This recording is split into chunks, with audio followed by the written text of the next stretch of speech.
So in 50 years, I think the world will, in terms of technology, really change, and really this concept I call proximity of tech, which is how close the technology is to your body. And right now, it's kind of silly. We like hold things and we wear things, and it's kind of at our hands, right? And our feet, right? And we might put it on, over our faces, but the whole point is just getting it into our eyeballs, into our ears, into our stomachs.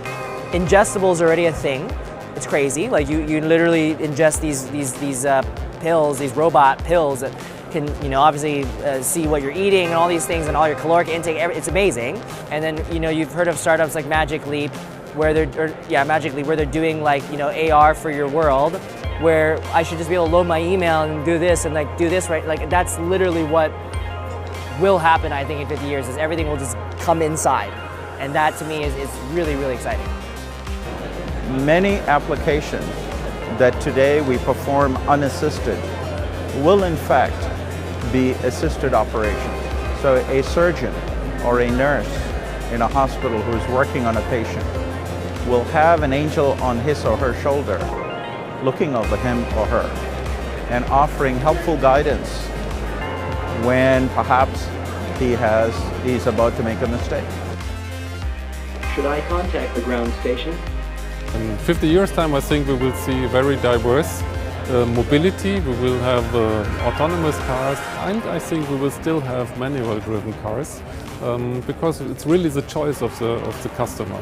By safety reasons, we will make the conventional cars also very safe. That means it's not necessary that we really need completely autonomous driving, only driven by safety. So what will the world look like in 50 years' time? Well, sadly it's anybody's guess. So there are projections where the world is fantastic, we've got rid of poverty, we're all living in some kind of harmonious situation, we've all got technology at our fingertips. And there are other projections where the development of technology might lead to things like really wide-scale unemployment, and it might lead to people really being hooked into their machines. We could, I think, reach a much better world where people are living a more human life, in fact, as a response to this technology. And I think if we don't push it in that direction, we could have a very, very dystopian future. It's very hard to predict the future 50 years ahead.